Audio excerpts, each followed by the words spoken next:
Fins up, Margaritaville peeps. How's it going? So, I've got an update on amenities for Latitude Margaritaville Watersound. Stay tuned.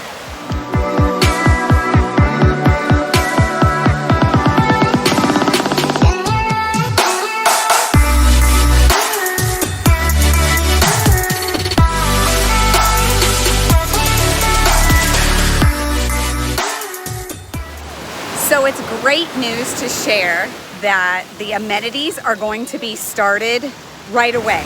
They're going to get started this fall, and it's going to include some of the courts, restaurant, the fitness center, the amphitheater, the pool, and so they're looking at having all of that slated to be completed in phase one of the amenity build out, and that's exciting because that means the amenities should be for use by the time the phase two residents are all built out and in there. So I just wanted to stop by and give you an update that the amenities are going to begin soon and be available for those, especially for phase three, it looks like.